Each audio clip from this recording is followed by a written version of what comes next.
Il est facile de traverser la vie en s'accrochant à des choses qui nous pèsent. Des choses comme la culpabilité, le ressentiment, le doute, l'inquiétude. Le problème est que lorsque notre cœur et notre esprit sont remplis de ces choses, nous n'avons pas de place pour d'autres choses, comme la joie, la paix, la confiance, la créativité. Alors pourquoi ne pas faire de la place? Aujourd'hui, je vais vous montrer comment se libérer du négatif. La raison pour laquelle certaines personnes n'apprécient pas leur vie est que leur réservoir ou leur cœur est contaminé par tant de choses. Ils ont 10% de soucis, de stress au travail, 12% d'amertume en étant en colère contre un voisin, 20% de culpabilité en s'en voulant pour les erreurs passées, 9% de jalousie en pensant que leur collègue de travail est plus belle. Ils ne réalisent pas que 70% de leur contenant est négatif. Pourtant, ils se demandent pourquoi ils n'ont pas de joie, de créativité, de passion. Ils n'ont que 30% pour les bonnes choses qu'ils devraient avoir. L'Écriture dit « Ne laissez pas de place à l'ennemi ». Il ne s'agit pas seulement des forces des ténèbres. Cela signifie ne donnez pas de place à la culpabilité, ne donnez pas de place à l'inquiétude, ne donnez pas de place à l'amertume. Ces contaminants ne peuvent pas entrer et prendre automatiquement le dessus. Vous contrôlez ce qu'il y a dans votre conteneur. Vous contrôlez ce à quoi vous pensez et ce que vous choisissez de laisser entrer. Nous avons tous des émotions négatives, des sentiments négatifs. Mais vous devez faire le choix et dire « Je ne vais pas donner à cette jalousie, à cette amertume, cette colère, un espace précieux et la laisser empoisonner ma vie. Je vais protéger ce que je laisse entrer dans mon cœur. » Vous contrôlez ce qui se trouve dans votre réservoir. Chaque matin, au réveil, il faut libérer tout le négatif de la veille. Disons que vous vous réveillez le matin, des pensées d'inquiétude arrivent. Comment allez-vous payer vos factures? Et si le diagnostic médical n'est pas bon, vous ne vous sortirez jamais de ce problème. Ne laissez pas entrer ces pensées négatives. Ne faites pas l'erreur de vous y attarder. Dites simplement « Non merci, je sais que Dieu a le contrôle. Il me tient dans la paume de sa main, il m'amènera là où je suis censé être. » Faites l'inventaire de ce à quoi vous donnez de l'espace. La vie est trop courte pour vivre avec des choses négatives qui vous tirent vers le bas. David a dit dans le psaume 103, « Dieu remplit ma vie de bonnes choses. Ainsi, je reste jeune et fort. » J'ai appris que si vous libérez le négatif, si vous faites de la place, Dieu vous remplira de bonnes choses. Si vous faites le vide de vos soucis, Dieu vous remplira de paix. Si vous éliminez l'insécurité, les choses négatives que les gens ont dites sur vous, Dieu vous remplira de confiance. Ma question est la suivante. Dieu essaye-t-il de vous remplir de bonnes choses? Mais il n'y a pas de place dans votre réservoir. Il y a plein de soucis, de regrets, d'amertume, de jalousie. Pourquoi ne pas commencer par vider et enlever tout ça? Si quelqu'un vous a fait du tort, vous pourriez vous accrocher à cette amertume. Au lieu de cela, vous devez dire « Dieu, je lui pardonne, je laisse tomber ». Vous ne vous êtes pas contenté de pardonner, vous avez fait de la place pour que Dieu vous remplisse de bonnes choses. C'est alors qu'il vous donnera un diadème au lieu des cendres, de la joie pour le deuil. Peut-être êtes-vous dans une période difficile, le diagnostic médical n'est pas bon. Vous devriez être stressé, inquiet. Au lieu de cela, vous dites « Dieu, j'ai confiance en toi. Tu as dit que tu me rendrais la santé. » Vous venez de faire de la place pour que Dieu vous remplisse de guérison. Vous évacuez l'inquiétude et Dieu vous donnera la paix au milieu de cette tempête. Peut-être qu'un collègue de travail a obtenu une promotion pour laquelle vous aviez travaillé dur. L'envie et la jalousie vont arriver. J'aimerais que ce soit moi. Je suis plus intelligente que les autres. Je ne comprends pas cela. Au lieu de laisser cette jalousie s'installer, vous devez dire « Dieu, je sais que tu respectes tout le monde. Tu as obtenu la promotion pour eux, je sais que tu pourras le faire pour moi. » La bonne nouvelle, c'est que Dieu n'est pas à court de faveur. Il n'a pas de réserve limitée. Si vous libérez la jalousie, alors quand votre heure sera venue d'être promu, Dieu ouvrira ses portes qu'aucun homme ne pourra fermer. Dieu promet que si nous faisons de la place, non seulement il nous remplira de bonnes choses, mais il nous rendra jeunes et forts. Et c'est la raison pour laquelle certaines personnes ne sont pas jeunes et fortes. Et je ne veux pas dire seulement jeunes physiquement, mais jeunes en esprit, vibrants, passionnés par la vie. C'est parce qu'ils sont remplis de choses négatives. L'inquiétude vous rendra faible. Vivre dans le stress vous rendra vieux. Vous donnera des rides, vous enlèvera votre passion. Être amer, en colère, rancunier, cela raccourcira votre vie. Le proverbe dit « Une attitude sereine prolonge la vie ». Vous pouvez avoir 80 ans et être jeune de cœur, votre esprit ne vieillit jamais. J'ai rencontré une femme dans le hall de l'église il y a quelque temps. C'était son 100e anniversaire. Elle était debout, habillée de façon impeccable. Elle était belle, presque sans rides, pleine de joie. Son esprit était aussi vif que possible. Je lui demandai, « Quel est ce secret pour que je le dise à Victoria ?» Elle m'a répondu, « Je ne m'inquiète pas. Je laisse les choses aller. » Et Joël, je ris beaucoup. Elle vivait selon ce principe. Savez-vous qu'en 100 ans, elle a eu des problèmes. Des gens l'ont blessée. Elle a fait des erreurs. La vie est passée par là. Des offenses sont arrivées. Mais elle ne s'y est pas accrochée. Elle a continué à les faire disparaître. Comme Dieu l'avait promis, il a rempli sa vie de bonnes choses et l'a gardée jeune et forte. Je ne veux pas devenir vieux, grognon, grincheux, m'écrouler. Je veux juste rester jeune, fort, beau, plein de foi, de joie, d'énergie. Le moyen d'y parvenir est de ne pas donner de place au négatif. Prenez l'habitude de chasser l'offense. Éliminez l'inquiétude. Vous faites une erreur. Videz la culpabilité. Si vous n'avez pas fait de votre mieux, effacez le regret. Faites mieux la prochaine fois. Personne ne vous a reconnu le mérite de ce que vous avez fait. Videz l'apitoiement sur vous-même. Vous avez eu une mauvaise passe. Vous ne comprenez pas. Chassez les questions. Si vous parvenez à évacuer les aspects négatifs, vous serez comme cette femme, forte, jeune, dynamique, plein de foi et de joie. Jésus a dit « Heureux ceux qui ont le cœur pur, car ils verront Dieu ». Le mot « pur » dans la langue originale est l'origine de notre mot « catharsis », qui signifie nettoyer, libérer, purifier. Si vous subissez une opération, le médecin vous pose parfois un cathéter. Un cathéter est un tube qui draine les impuretés dans le corps. Cela vient de la même racine que le mot catharsis. Un cathéter prend automatiquement ce qui n'est pas bénéfique. Les toxines, les batteries, les déchets, et les évacue. Il y a des choses qui ne sont pas faites pour rester dans le corps. Quand Dieu dit « Heureux les cœurs purs », il dit que vous serez bénis si vous ne laissez pas votre cœur être contaminé par des choses qui n'y ont pas leur place. Savez-vous ce qu'est l'amertume pour notre esprit? C'est une infection. La culpabilité est une infection. L'inquiétude, le doute, l'impitoiement sur soi, toutes sont des affections. Ces choses ne sont pas inhabituelles. Les impuretés nous arrivent à tous, mais c'est lorsque nous nous y accrochons qu'elles contaminent notre esprit et nous causent des problèmes. Est-ce que vous vous accrochez à une infection, à des impuretés? Êtes-vous en colère, jaloux, inquiet, découragé? Peut-être avez-vous eu une déception, quelque chose n'a pas fonctionné. Mais imaginez qu'un ange ait un colis avec votre nom dessus. Il apporte un diadème au lieu de cendre, un nouveau départ, une nouvelle opportunité, une nouvelle amitié. Il est en route avec ces bonnes choses.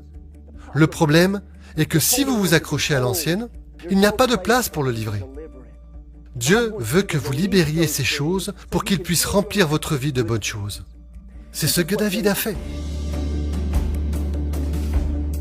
Il était un expert pour vider le négatif. Quand il était jeune, sa famille le regardait de haut, le traitait comme s'il était de seconde classe. Il aurait pu laisser cette infection prendre racine et vivre seulement une fois guéri. Mais au lieu de cela, c'est rentré par une oreille et sorti par l'autre. Il savait que s'il s'y accrochait, cela l'éloignerait de son destin. Plus tard, David est allé au palais et a servi le roi Saül fidèlement. En retour, Saül a essayé de le tuer. Il a dû fuir pour sauver sa vie, se cacher dans des grottes et vivre dans le désert. Par jalousie, Saül a rendu la vie de David misérable pendant de nombreuses années. David aurait pu devenir acerbe, il aurait pu se dire « Tout le monde est contre moi, la vie n'est pas juste ». Mais au lieu de cela, il a gardé son cœur pur. Il s'est vidé de l'apitoiement sur soi et de l'offense. Comme David, nous avons tous des impuretés et des souillures qui viennent. Des gens viennent contre nous sans raison. Des plans ne fonctionnent pas. Il est facile de se demander pourquoi cela n'arrive qu'à moi. C'est la vie. L'Écriture dit que des scandales viendront. Ils ne sont pas un problème, sauf si vous ne savez pas quoi en faire. Et trop de gens font l'erreur de s'y accrocher. Ils deviennent aigris, se sentent coupables, ont une plaie à l'épaule, qui vont empoisonner leur avenir. Vous devez vous libérer des toxines de votre vie. Vous ne pouvez peut-être pas les empêcher de venir, mais vous pouvez les empêcher de rester.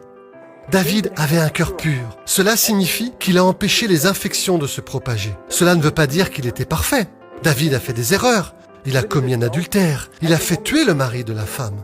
Et pendant 1 an, il a essayé de le dissimuler. Il était tellement accablé par la culpabilité et la condamnation qu'il était devenu complètement malade et faible. Et ce poison a commencé à infecter chaque partie de sa vie. Il a finalement admis sa faute. Il s'est repenti, a demandé à Dieu de lui pardonner, et les choses commencèrent à changer. Une fois l'infection éliminée, sa santé a été rétablie.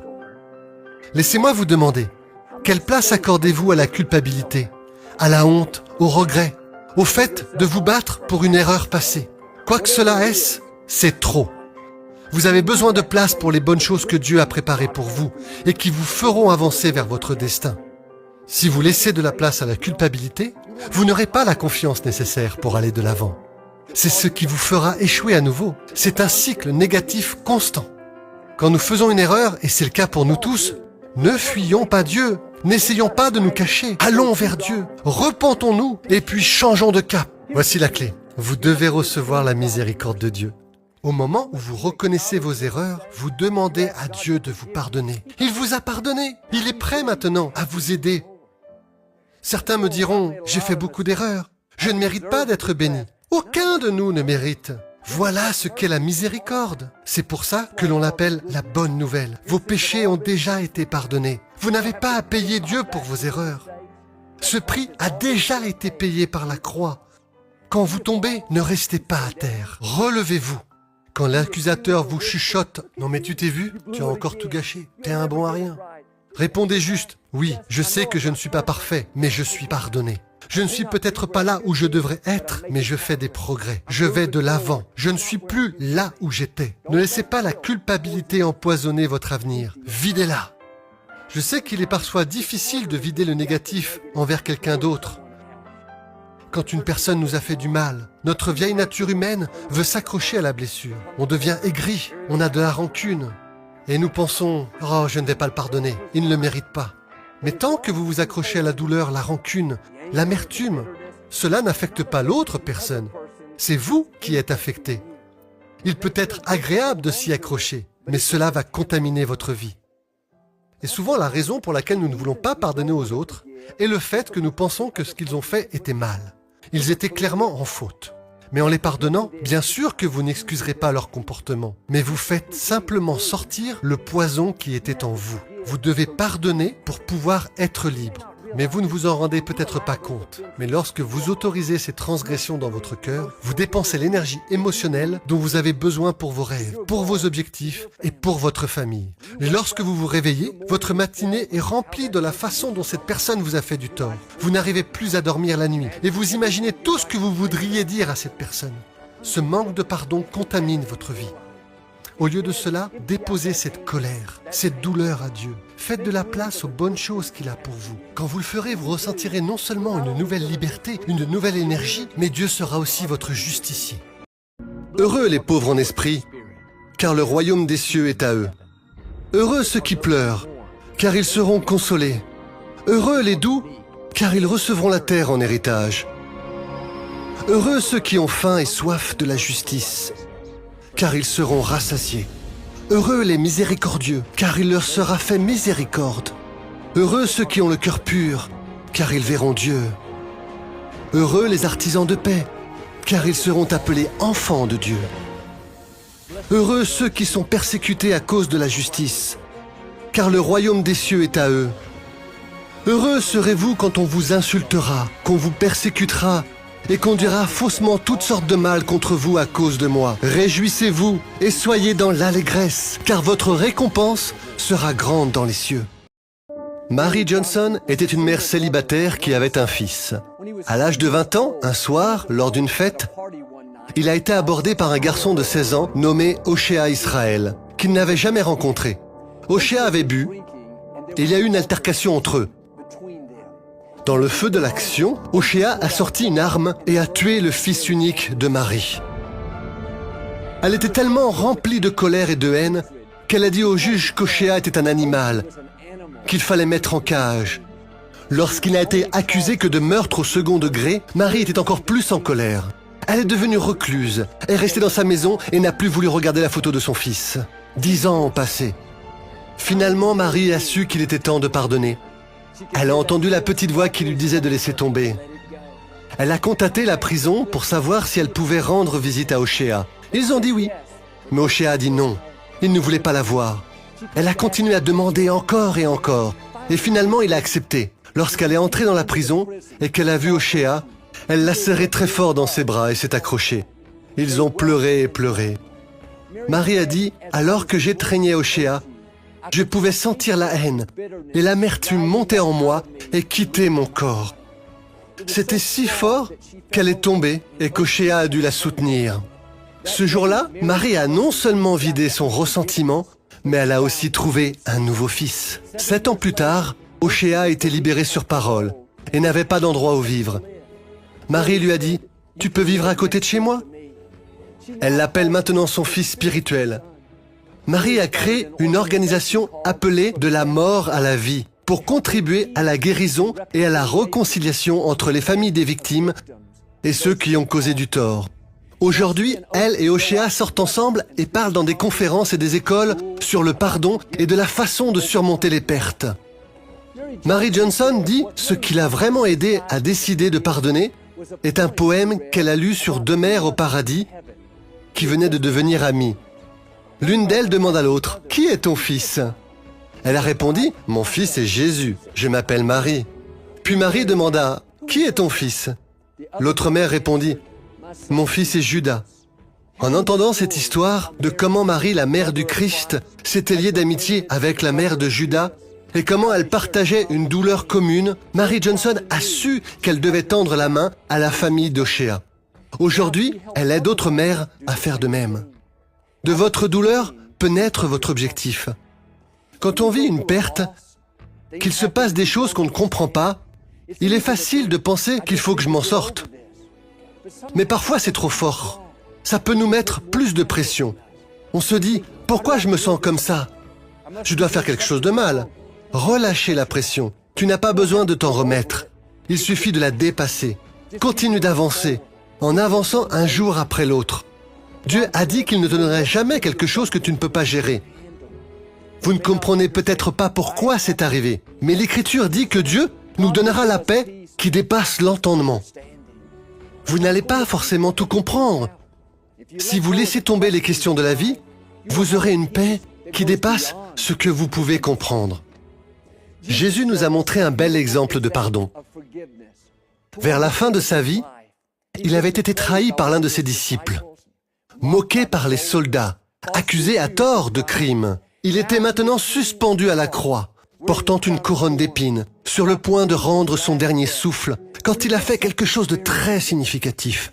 Il aurait pu simplement mourir et aller au ciel, c'était tout.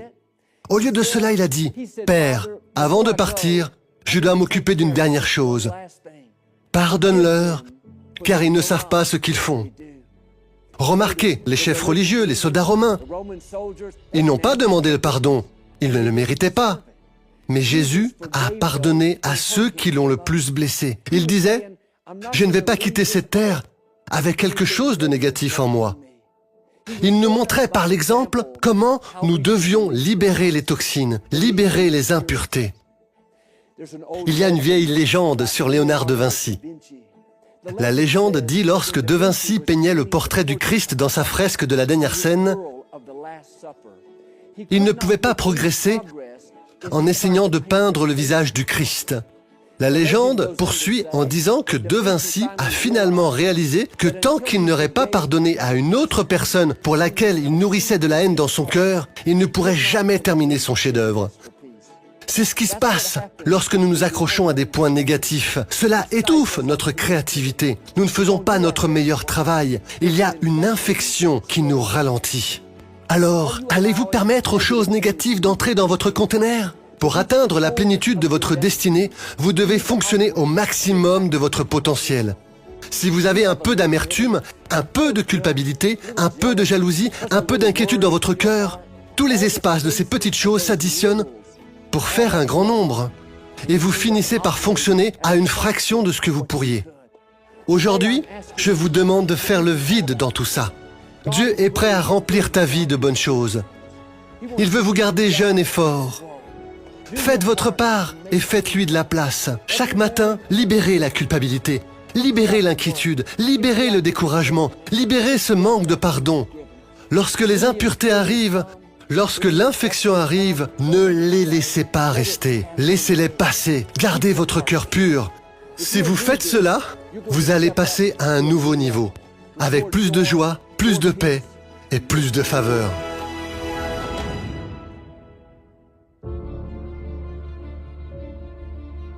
Ô Seigneur mon Dieu, quand je considère dans un émerveillement impressionnant tous les univers que tes mains ont faits, je vois les étoiles, j'entends le roulement du tonnerre, ta puissance à travers l'univers affiché. Alors mon âme, mon Sauveur, Dieu, chante pour toi, combien tu es grand. Quand à travers les bois et les clairières, je m'émerveille, et que j'entends les oiseaux chanter dans les arbres, quand je regarde du haut de la montagne, et que je vois le ruisseau, et que je sens la brise légère, alors mon âme, mon Sauveur, Dieu, chante pour toi, combien tu es grand, combien tu es grand.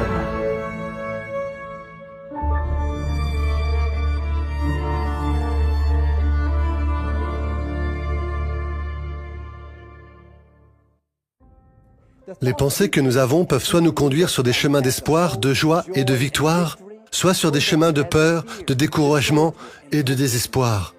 L'une des choses pour corriger le cours de nos pensées est de changer nos mots. David connaissait la puissante combinaison des pensées et de la confession. Il a prié que les méditations de mon cœur et les confessions de ma bouche soient agréables à tes yeux. Aujourd'hui, je vous encourage à déclarer et à méditer sur cette confession pleine de foi. Je déclare que Dieu me voit et m'aime. Il a de bons plans pour ma vie. Peu importe les défis qui se présentent à moi, grâce à Christ, je suis plein de puissance, de force et de détermination. Rien de ce que je dois affronter ne sera trop lourd pour moi. J'ai la grâce dont j'ai besoin pour aujourd'hui. Je surmonterai chaque obstacle. Je survivrai à chaque défi et je sortirai de chaque difficulté en étant meilleur qu'avant. Je ne m'inquiéterai pas, je ne douterai pas.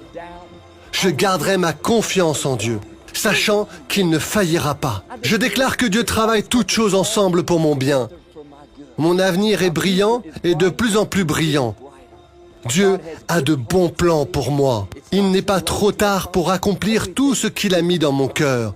Je n'ai pas raté ma chance.